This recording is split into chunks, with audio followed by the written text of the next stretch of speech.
Welcome to the Afghanistan Project Podcast. I am your host, Beth Bailey, and today I'm so excited to welcome Shabir Kabiri. And we might be joined by a young woman who is working on education in Afghanistan, but we're having connectivity issues. So we're going to see what's happening, and you guys are going to see with us. But Shabir is an Afghan national who has lived in the U.S. for over 10 years, first as a student and now as a resident. Originally from Kabul, he worked as a digital development consultant with the World Bank to expand internet access and adoption in Afghanistan. He's a graduate of the U.S. Military Academy at West Point and currently works for an American defense contractor. Shabir has in-depth technical knowledge of the digital connectivity and internet infrastructure in Afghanistan and how the technology is intertwined with sectors such as education, health, banking, and others. And so, Shabir, I should have told people before I gave your background, we're here to talk about the internet outage that really crippled Afghans for several days and has caused a lot of instability and uncertainty and fear, and just tumult in various systems. So you are the perfect person to be on here talking about it, and I'm so glad to have you here today. Thank you so much for having me, Beth. I've been a long-time listener and first-time guest or speaker. Very excited. Me too. I guess let's start by having you talk about kind of how the internet has taken off in Afghanistan, because obviously under the Taliban's first regime, this wasn't even something that was around. And I've said it on the podcast before, imagine how bad it would be if we didn't have internet now. So walk me through kind of what's available in Afghanistan, what it is like, and what we were dealing with prior to all of these outages. Oh, yeah, absolutely. I would be happy to, because it is a positive story. It is a good story that happened in this past 20 years. In 2002, in Afghanistan, only 0.2% of the population had access to a landline phone. 0.2. Fast forward 2020, in 20 years, 60% of the population, of the Afghan population, had access to a mobile phone, and 20% had access to internet. These are huge changes, and this is something that happened in the past 20 years. And a lot of people have been hopeful that hopefully this time the repeat of 90s will not happen, as of the world international community will not forget Afghanistan because we are connected.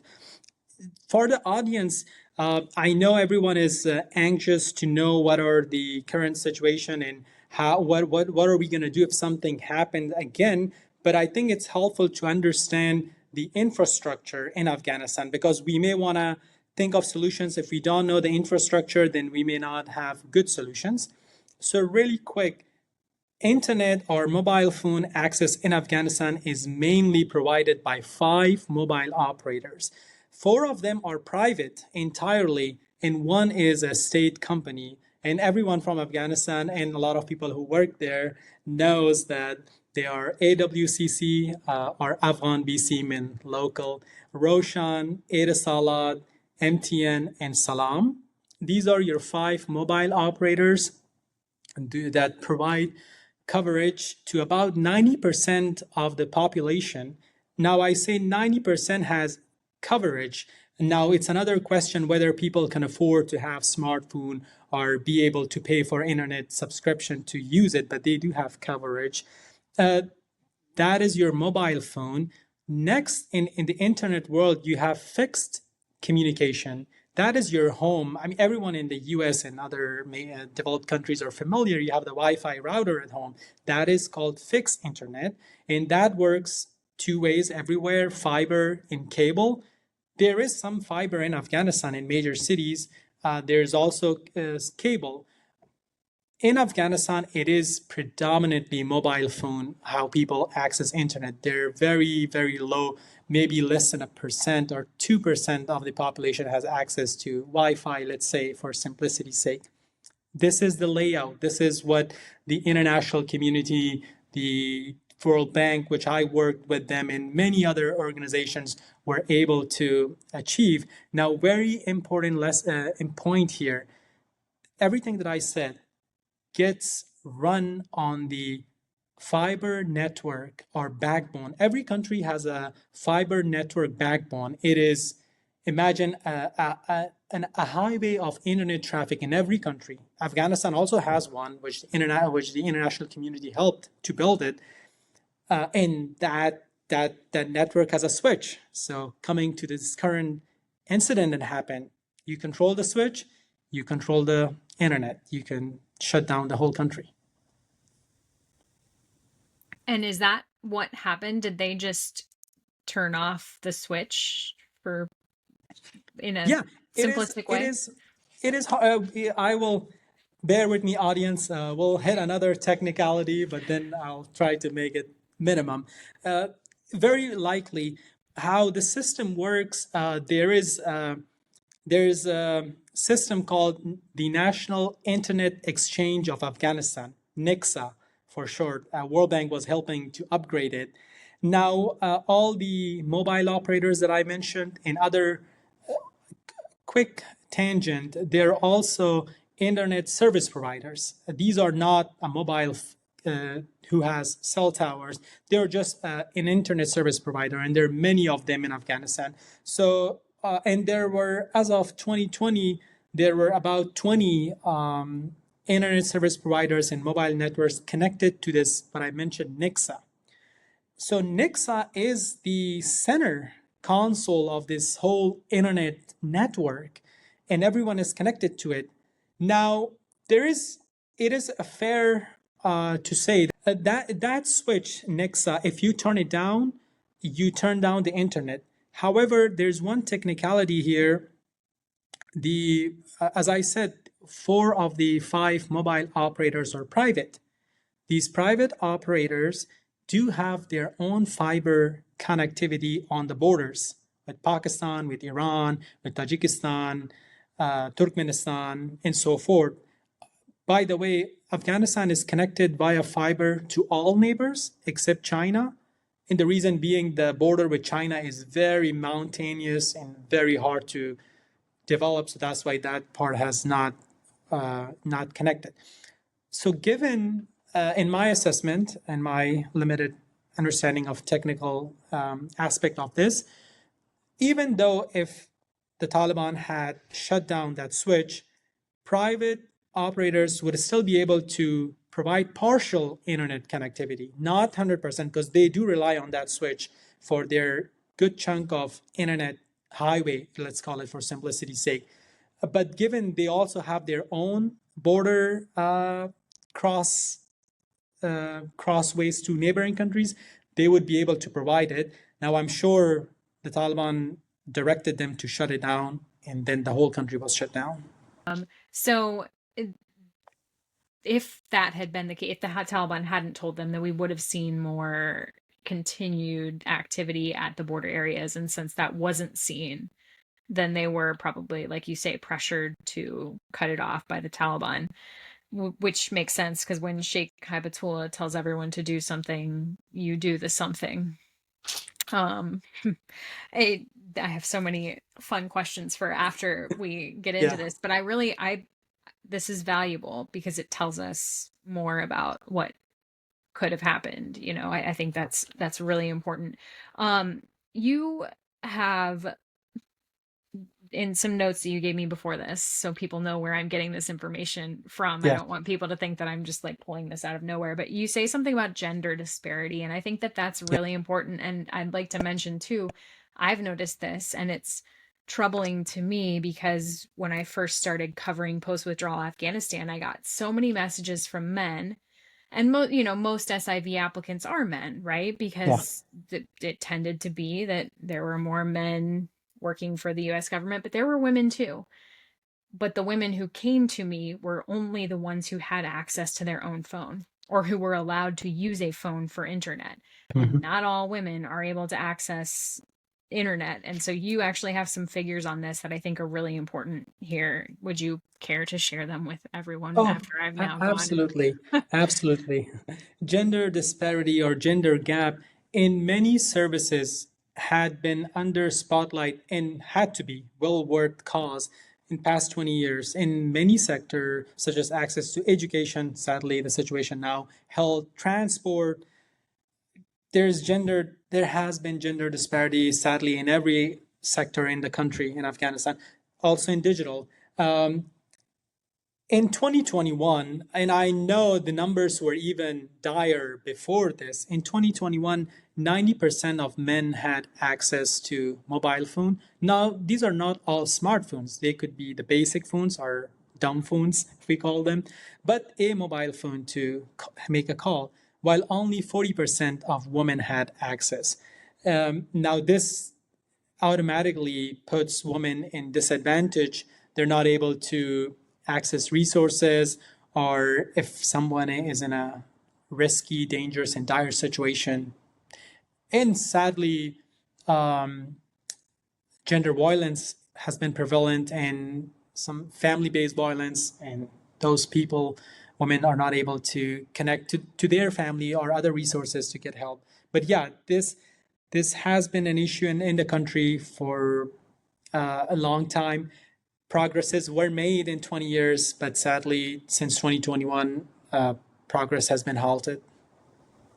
But as you say too, I mean, it is, you also note that access went up to 49% by 2023. And that, that was the other reason why this was so painful. And you mentioned this later, but I would like to talk about it now because the young woman who is going to join us, as I said before, she is providing education to young women through, more than likely, mobile phone internet access. And I know many groups. I support, in fact, a particular group that is doing that right now. There are so many. And as soon as the internet bans started, because before the entire countrywide ban started, it started in various provinces. Exactly. And I talked to one woman who is not the one who was going to come on the show, because as I said, there are so many groups doing this right now. But she said that was it. That was, the Taliban had just banned books written by women at colleges too. And, she said, we didn't need a book. Our book was Wi-Fi. And they killed that. It was the one place that women could go and feel free. And so, I don't know if you've tracked any numbers that would help with explaining how women have been impacted by this. But if you do have anything, I would love to hear about it. Oh yeah, I may not have a number on that, but definitely, when the ban happened, it's unfathomable. Probably the only country on the face of the planet that has this scenario. It's been 4 years. I think still I, as an Afghan, cannot wrap my head around it, and I'm sure and many are. And you did, that was a very interesting point that you catch.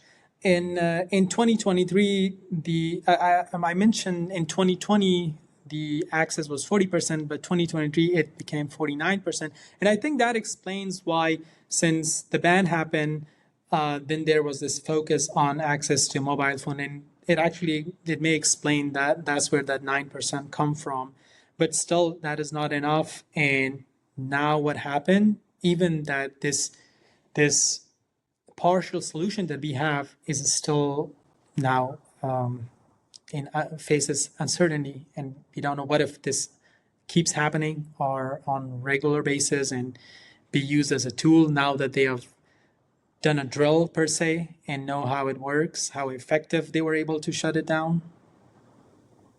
Yeah, you only have to hope that, because you also talk about the other things that were impacted, because yes, you shut off women's access to education, but you shut off a lot of other things that people need just to exist. So Shabir, what other kinds of things were impacted by this outside of women's issues? And actually, before that, I think that, never mind, forget it. Yeah. Let's do that. And then we can go back and talk about like internet speeds and costs and the other prohibitive factors to this, because that is an important thing as well.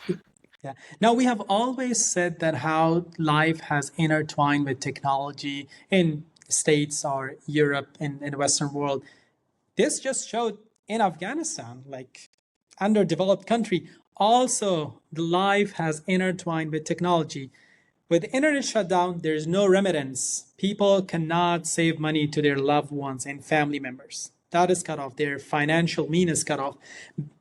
Banking system has already been paralyzed since the fall of 2021, there's some partial banking going on. That is effectively cut off. So you have paralyzed the whole country from access to banking system. Payments are cut off. Maybe there are, as of 2022, there were 600 IT companies in Kabul, in other major cities. There are still IT companies in many other commerce, other sector companies and businesses from other sector. They're all cut off. They are not able to send that payment to the either the vendors that they are importing stuff, or they are not able to receive money or the products they're exporting. We saw that flights were canceled. This is also, people were stuck on terminals, international flights, domestic flights, because everything relies on technology to share data, flight times, and so forth. This list also includes health. With health, that is telehealth. Now, telehealth is not that common in Afghanistan, but we do have it in various hospitals in Kabul, in major cities. Some of the reports that I worked on during my time at the World Bank, we were looking into this and how to expand it.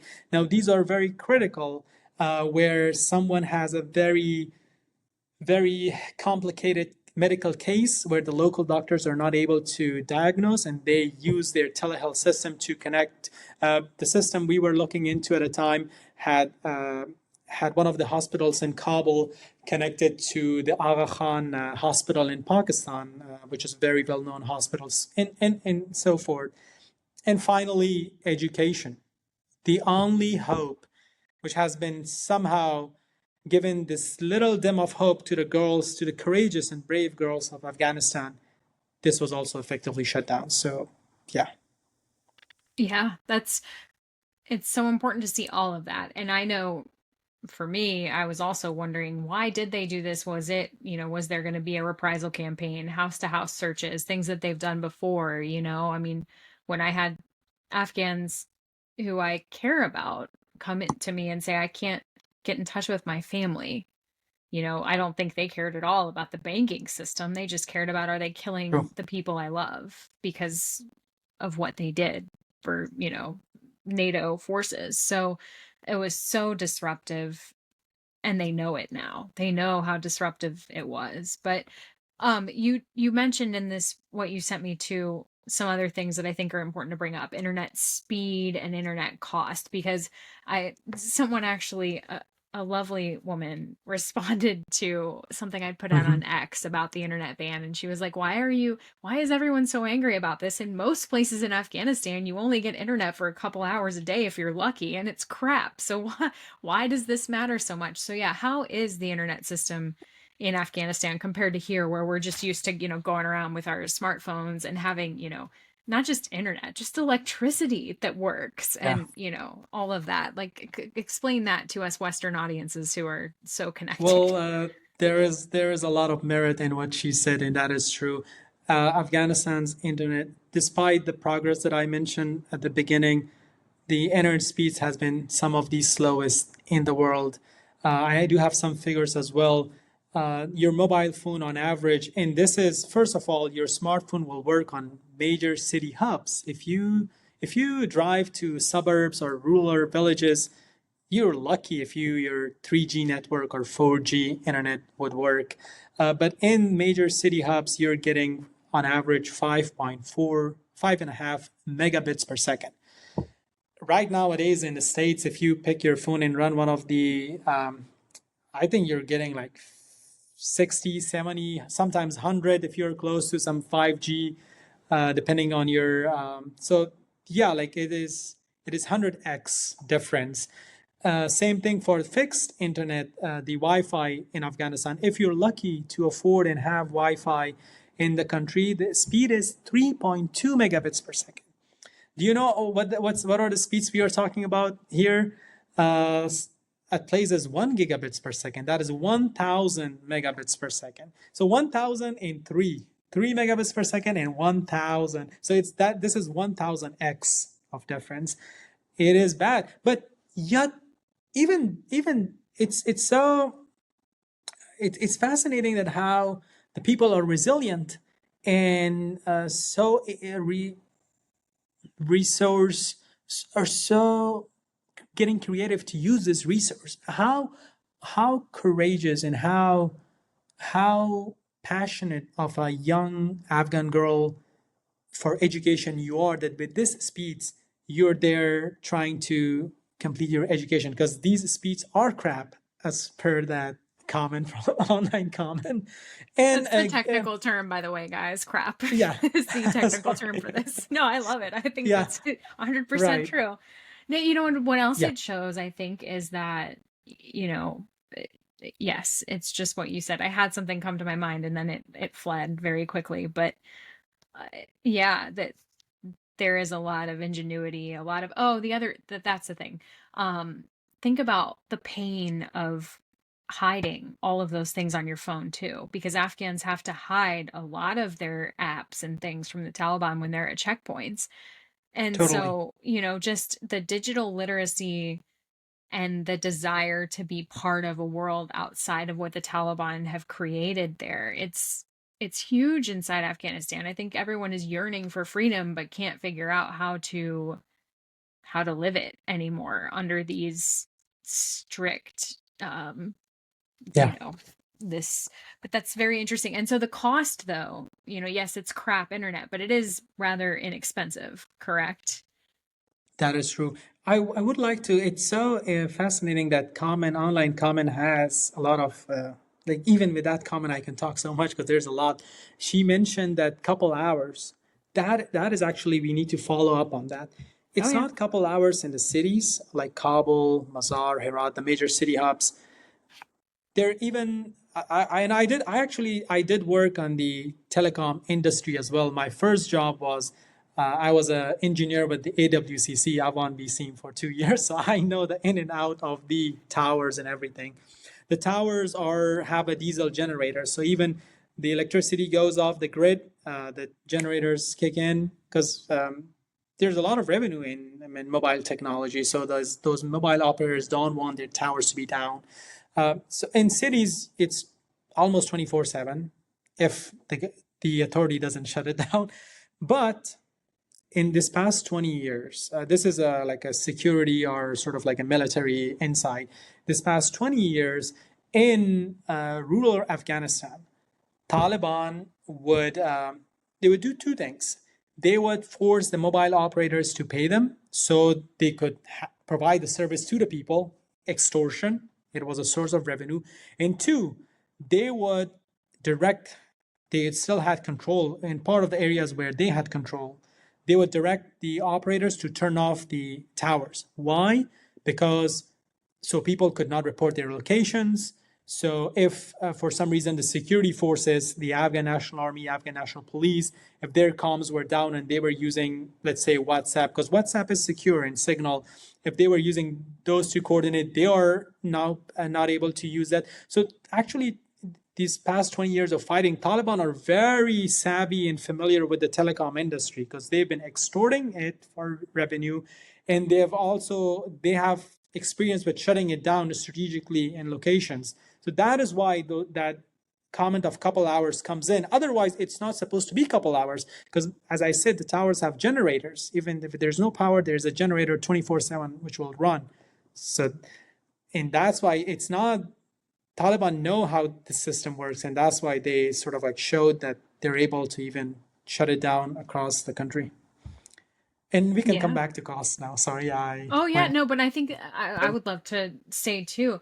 I think that so many people still want to think that the Taliban are just backwater idiots, No, that they're not. And I've been saying that since I was in the intelligence community. Like you're underestimating your opponent. Now, granted, they when it comes to their religious ideology, it's way back in times that don't exist anymore, but they absolutely know how to exploit a lot of things. And I think that, my comment about like going through checkpoints, I think that maybe their fighters, their everyday fighters are not as savvy, and you might be able to get things by their everyday fighters. And I think that they're a very decentralized organization. Like the senior leadership level is very well coalesced, right? But when it comes to maintaining control over the lower level guys, I don't think that they're as good at doing that. And you see that sometimes. Yeah.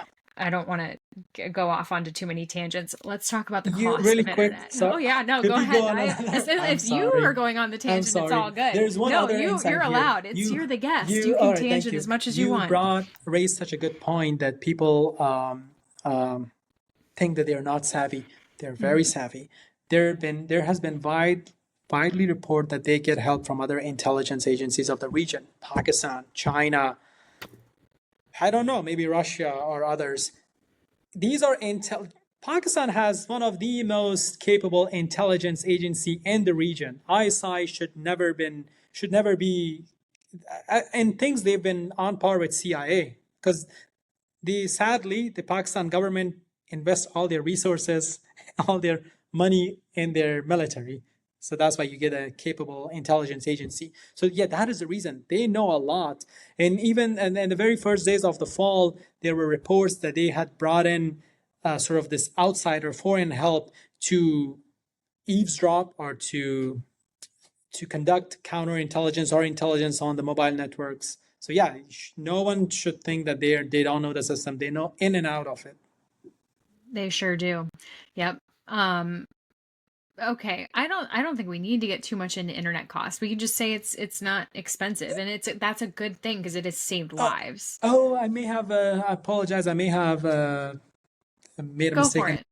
No, it is expensive. Oh no, what? It is. Okay. No, it's sadly it is even with the going back to the online comment, the crappy speed.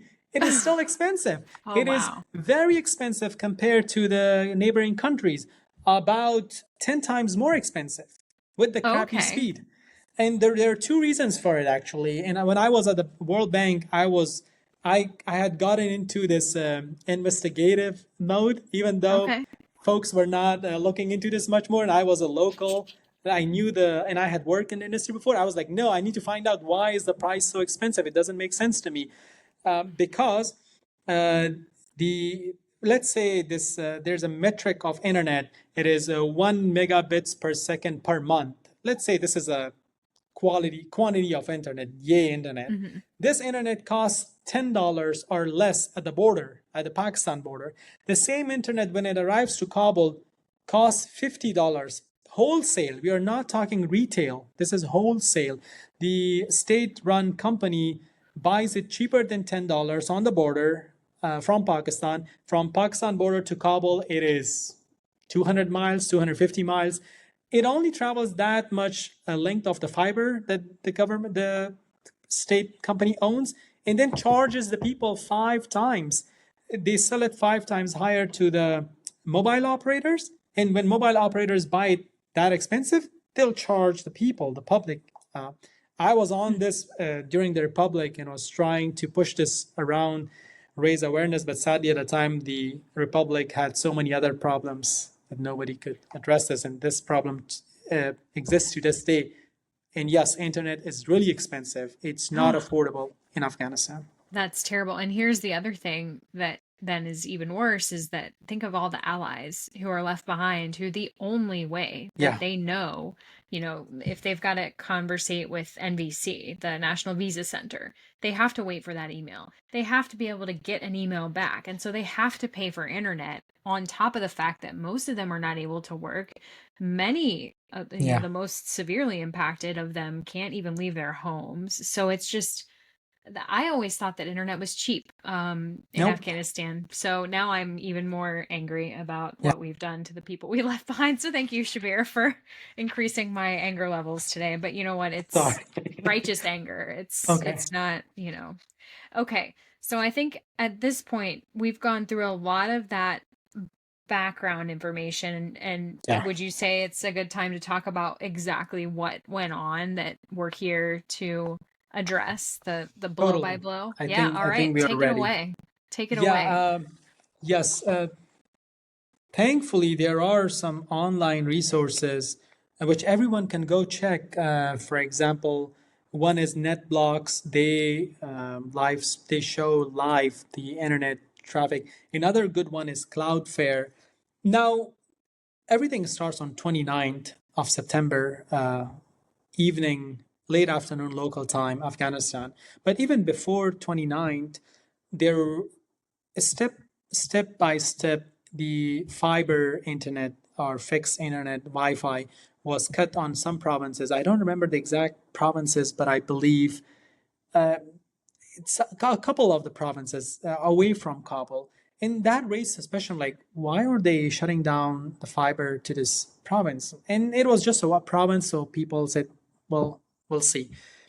So on Monday, September 29th, 2025, 4 p.m. local time, the fixed internet, which I mentioned could be either fiber or cable, were shut down. And people reported this in Kabul, for example. And this also shows on those online tools that I mentioned, they caught it because it was significant. But after 30 minutes, it came back on. So people said, all right, maybe it was just a technical hiccup. Same day at 5 p.m. local time, Afghanistan, 29th, internet was shut down completely. Now that is only a switch can explain that. Like the whole country, like this time, it's a switch that you flipped it off. And that lasted for 48 hours. Afghanistan was in a total blackdown, 48 hours. Family members who've been away, been separated since the fall, were not able to check. Some people have family members who are sick in dire medical condition. They were in, everyone was so, both people, and I cannot even imagine, people outside of the country were sad, anxious, depressed, uncertain.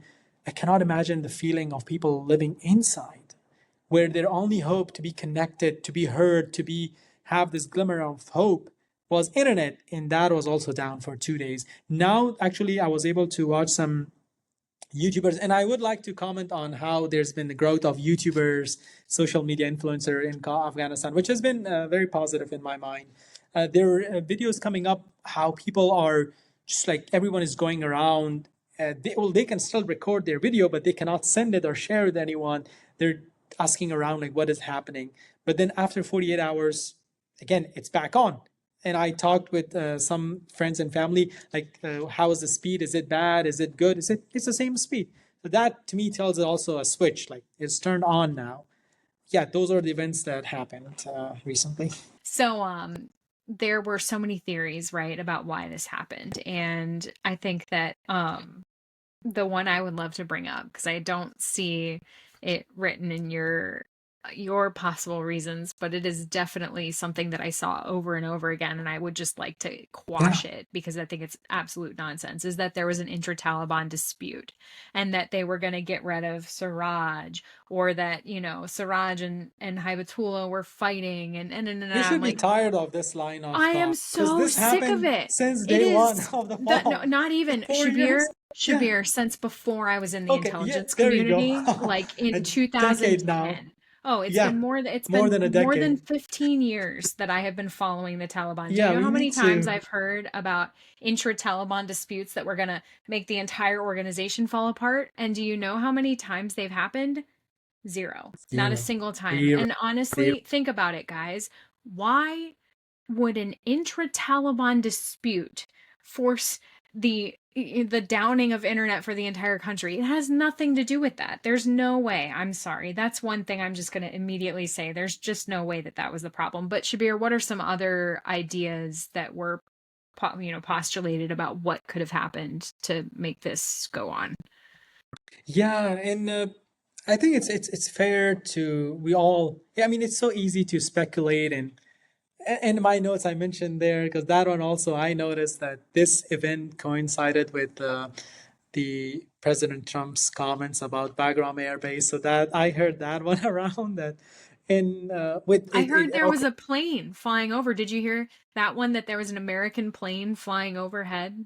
I heard of reports from drones that are Oh, okay. Okay. but one other thing. Oh, this brings such a good point, Beth, and maybe it's so good to talk about this. I mean, the AI, the miscommunication, misinformation. Afghan people, I mean, the kids and the youth they're tech savvy. They know their way around, but the adults are not tech savvy. Some people may not even know what AI is. So if you generate an AI video and just drop it, people would believe it. So that is such an interesting point where it's so easy to that maybe this even causes more speculation nowadays because people are editing and making AI videos, and a lot of people, even people in this country and around the world falls into that. That is a problem. I would say it's all a speculation. Let's face it, we don't know the reason. It does appear to be a very coordinated, well thought drill. Uh, it was very technical. It appears it was effective immediately at that time. The whole country was shut down. So that explains that there was coordination with mobile operators. As I said, even the mobile operators do not rely fully on that Nexa, the switch. They do have their own network. They could provide partial internet, but this was all coordinated and this was done. And what the motives are, we don't know. It's more important for us to think of alternatives, to be prepared. One of my good friends, I would like to mention him here, and I know he'll be fine because he has posted online too. His name is Naeem Elham, and he is also, I call it the telecom veterans. We are the telecom veterans of Afghanistan. He has all spent a career back in Afghanistan since the infancy days of telecom. Very smart guy, works in the telecom industry in the US now. He posted a lot of solutions which I could talk to, and he also made this comment that instead of these speculations, oh, it'll be fine, it'll be this, let's focus on solutions. Let's be prepared. Let's have contingencies to what to do, and also let's. It's great that we what we are doing right now. Let's keep up the momentum and raise awareness because we do not want the world to forget Afghanistan like the 90s. And maybe the voices did matter, and they turned it on after 48 hours only because there was a global awareness and pressure like us to know this should stop. Yeah, I definitely think because I asked people, what do you want to know about this, right? Because I know that it it angers me that there's more outcry about this than there was about shutting down girls' schools. It really does, but I understand too that it does impact more than just girls. It impacts so many different things, and it impacts girls. It impacts Yeah, it did have a everyone. lot So of I understand. immediate Yeah. shock. Oh, Yeah, because absolutely. the flights were canceled, people stranded. You're not Yep. able to. So that it did take Yep. people in surprise. And I hope, as my friend was making that point, that let's learn from this lesson. Let's Yep. just not forget and then get busy with these speculations, this drama. It's all nonsense. We don't know what the reasons are, Right. and yeah, But I think you're right. The thing is, what do we do next? exactly. Because as you say too in your notes, foreign visitors. What Yeah. happens if you're a foreign visitor? I can't even imagine I was being thinking about without. them Oof. honestly, because people would still have their family members and know the way. But I was like, because it's been at least some hope to see foreign people. Although a lot of people like us, the nationals, are not allowed to go, and I don't know when we will get to go. But still see to people having opportunity to go see the country and then make videos. And I'm seeing Afghanistan through their lens because when I lived there, I was not able to travel. But yeah, I was immediately thinking of them. It's so risky. Yeah. Oh Um, yeah, I would never. I still think that it's insane that foreign people travel to Afghanistan, and this is just one more reason why. And it's heartbreaking that you can't go and yeah, they can, and that they think that it's okay, and they're like, "Oh, it's fun. It's haha." And it's like, "No, it's not. It's not fun because the people who love this country to their bones can't be there safely." So it's yeah. really not fun, and I don't know. I have a lot of feelings about that, as you might have guessed. Um but there are some things that I have heard of as workarounds. I don't know if you're familiar with OpenNet Afghanistan. They only started, literally the young woman who started this, a young Afghan American woman, woke up on the day of the first province bans. Like, Balk was the first, I think. Mazar was Yeah. like the first city to lose. And so she's like, what can I do? And she started looking into getting Starlink. And then I have written this down so I can't possibly mess it up, getting mesh networks and VPNs to bypass the bans. Now, do you, I know that you've written down Starlink as something that is a possibility. What about mesh networks and VPNs? Are they a possibility for expanding, say, like you know, internet access from Iran or Pakistan or something, Tajikistan. I don't know what, like, are those a viable possibility? I have to say that is a very creative of of the person who has proposed this solution, mesh networks in VPN. I do not. I'm an electrical engineer, not computer science, so not very familiar on the VPN side. But I do know infrastructure wise, no matter these are advanced solutions. Well, you cannot implement anything if you don't have the underlying connectivity. And that underlying connectivity is achieved by the fiber network that is state controlled, and the mobile network operators have it. That is one solution. Another solution could be just satellites, Starlink, and others. So that's it. Either you get, and Afghanistan is a landlocked country, so it gets its internet from neighbors. Um, that is one way to get internet, and the other way is from the sky, but you need satellite. So that is the first like link or the first stack of the technology. If you don't have that, then you just cannot build upon it. So you do need to figure out a connectivity, and then on that does definitely sound, and I'm not familiar, but that sounds something doable. The mesh network, and mesh network basically means that you have uh, you have a multiple sort of like hubs, sources, and they all talk to each other, and they can sort of make decision as to how to route data across from point A to point B. But again, if you don't figure out the connectivity part, you just cannot. You're paralyzed. You cannot do anything.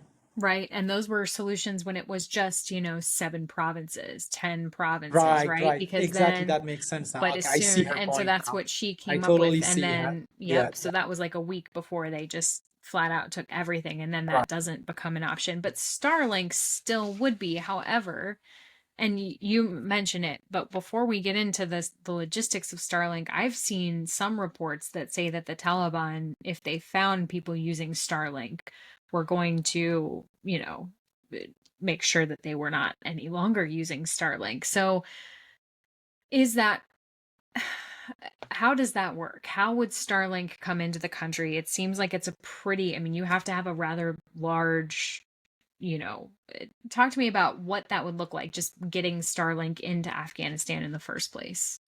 Yeah, well, the kit itself is pretty modular, and they have designed it very small, rather. So the setup is small, but that is a fair point to fully leverage a Starlink, which is think of a Starlink as a Wi-Fi. Like you can just set it up anywhere, desert, mountaintop, anywhere. But for Wi-Fi to work, it needs to broadcast its SSID, I believe. Like, hey, I'm Wi-Fi, and you give it the name, like Bedbelly. I'm Bedbelly. I'm Bedbelly. So it has to broadcast, so the users, their cell phones see the broadcast and connect to it. But if the Taliban, certainly if when they have shut down the internet, they would obviously come after it. So it's just so easy for them to, I mean, it's very easily noticeable. So right there, Starlink is also a disadvantage.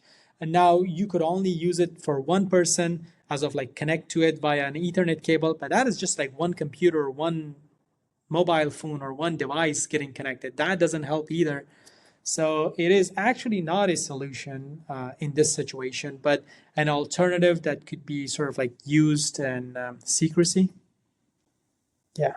Sure. Yeah. For limited kinds of uses. Um Right. very interesting. Okay. Let's talk about some of the other things. You mentioned a few other solutions that might help. Yeah. What are some of those, This Shabir? other solution, which again is from my friend Naeem Elham, which I talked to him before this, and I told him like, give me that solution. That is very creative because I don't know about this. And he looked into this very in detail, and that is actually very creative solution. And I actually know how he thought of this solution because he is a enthusiastic hiker, and he's been conquering the hills and mountains of upstate New York and posts every day on social media, making us look bad, but that's fine. Uh, and he's so given his adventure, so I'm sure he's familiar with Garmin. Now, I learned from him his posts that Garmin has these satellite capable watches or wristbands or devices. They're satellite capable. Again, coming back to satellite, if you are satellite capable, you will work anywhere. Now, these are not as, let's say, powerful or high capacity as Starlink. You cannot stream a video or have a video call or even a phone call. Most of them would be able to have the ability to send a text message, just like very short messages.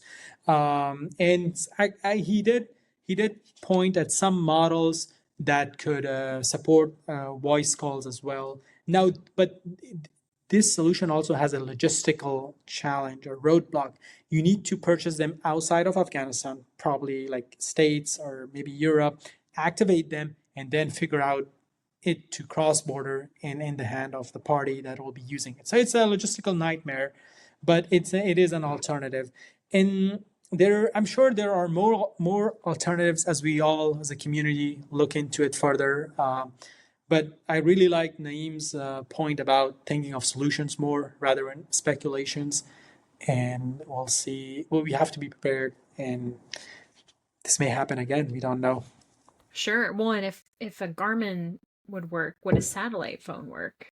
Yeah. Satellite phones always So absolutely. But again, the cost and again sure. logistics, but those are expensive. And And now you know, Garmin, yeah, Garmin is like a consumer product. Like it's affordable. Like people can afford it. But yeah, definitely, it just won't get you, yeah, all of the things, but at least you could be in contact with your family, which would yeah. be just that seemed, like I said, to be the hardest thing for people. You also mentioned proximity to the border, and for many Afghans, there is a border nearby. So, how you say that they might be able to pick up a network from a neighboring country? Tell me Yeah, about that. Actually, I just wrote that down as I was preparing these notes and haven't even looked into it in further detail. But just from my prior experience, when I was working with AWCC, this was an issue where, as a mobile operators, you're supposed to not have your signals sort of like spill over to the neighboring country, and it would happen given the nature of radio signals. So the goal as a mobile operator was to limit your signal towers signal to your border, your country's border. But it's very challenging to do that. So given that, I know that if you are close to the border, for example, to Pakistan border, you should be getting signals from Pakistan mobile carriers, whoever, whatever they are. Now you either need to have their SIM card, and same thing for Iran, for Tajikistan, Turkmenistan, and Uzbekistan. If you're close to their border, so two things: you either have their SIM card, or if you have roaming enabled, if you're AWCC, Roshan, Etisalat, MTN, and again, I don't know this for sure, but I would assume that if you have roaming turned on and close to the border, and you're able to pick up from across the border, then you will be connected.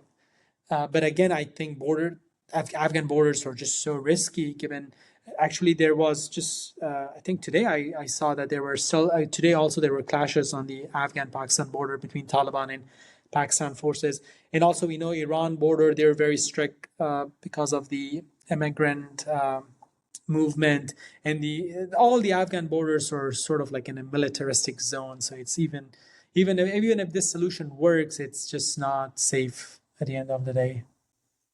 Yeah, that's a very good point. And Yeah.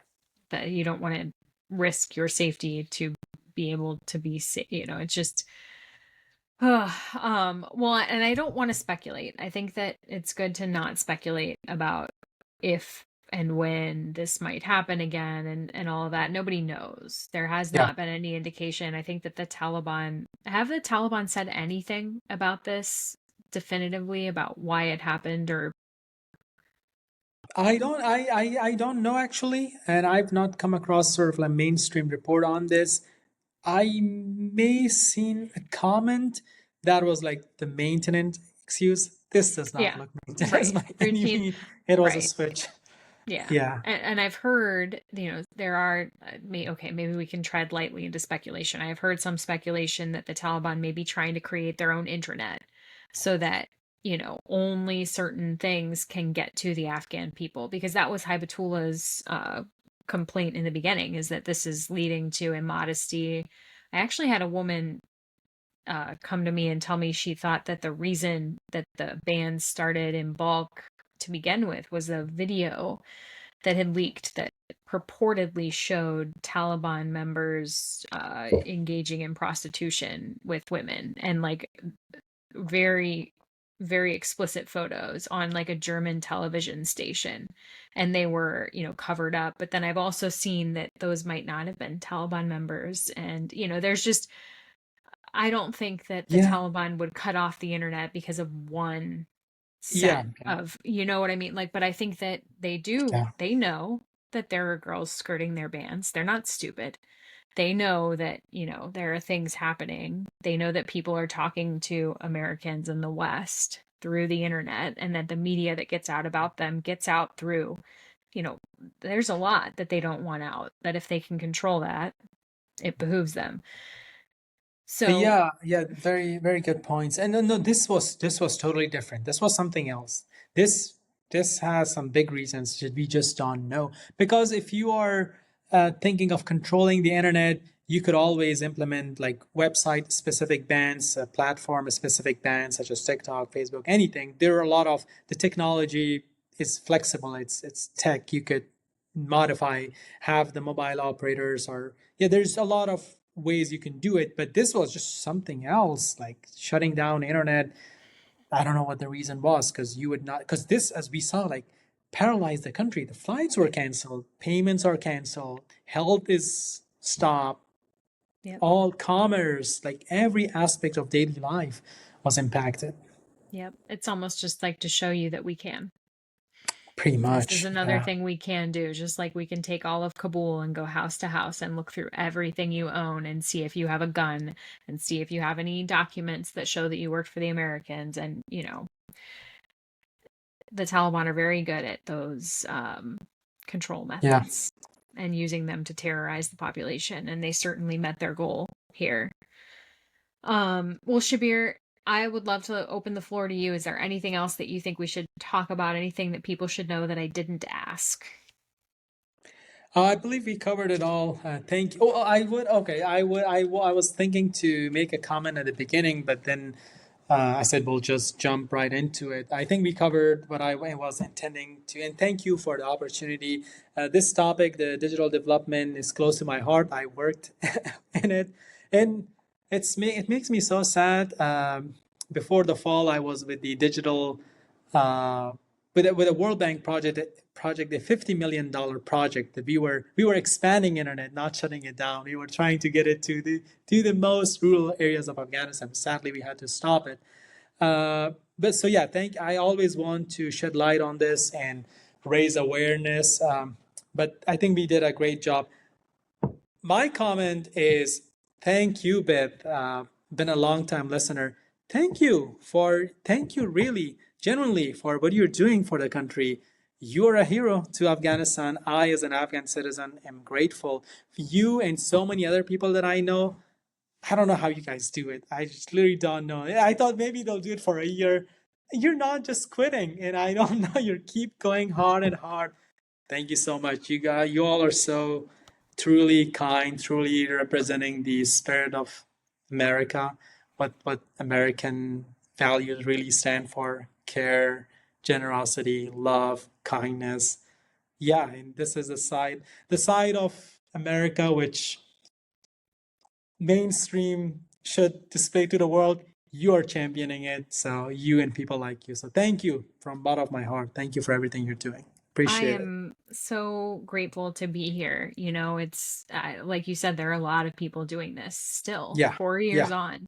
And I think that we all just kind of keep each other going because we know that we can't quit if we're all still doing it. And yeah, it matters, it matters for so many reasons, for all of the people who are still impacted, for all of the veterans who hold so much grief over watching what's happening. There are just endless reasons Totally. for not quitting this fight. So yeah, I'm so happy to be in it and to just be able to get information to people, because information right now is power, and that's why I started this, was to make sure that people knew what was happening with different things that were going on. And now just, you know, those Yeah. things that need to be shed light upon change all the time. So just keep going until I don't know when. We'll just keep Thank you. going. Yeah. Yeah, that's the Thank you, spirit. Shabir. One last comment. Yeah. Um, I have a mentee who is a brave. I'm her mentor with English and academic plans. She's in Pakistan. I won't mention her name. Waiting her, sadly, her P2 case with a new administration. At the very, very late stages of flight booking has been postponed. I hope the program starts back hopefully soon. But she's my mentee. Okay. I had given her a task to list down the list of organizations that are active. You may cite on my notes. We did not go with it, but that is not my list. I know there are a lot of organizations, Oh, there so are. it's not on me. she Yeah. she did a great job compiling them, but I just wanted to give her a shout out. I mean, her courage, and she's one example of the Afghan girl courage and just like awesomeness. She inspires me every day. She's amazing, and I hope she gets her case sorted out and gets stateside soon. So too. I've been following US rap from Yeah, probably like yeah, November of 2021 on, and it's just yeah, devastating. It's so yeah. devastating. So I will definitely keep her in my thoughts. She did a really good job. There's one group that I know of who isn't on Yeah. here, but that's only because I'm involved in it. So that's Yeah, why I send me know of it. that. And I was Send like, me yeah, that. Yeah. I will, so I that may it's know on there that too. group, but that's You not my may. list. That's why. Yep, I Yeah, think they're pretty well known, but I also yeah, think that, yeah, that means that's scary to be well known. yeah.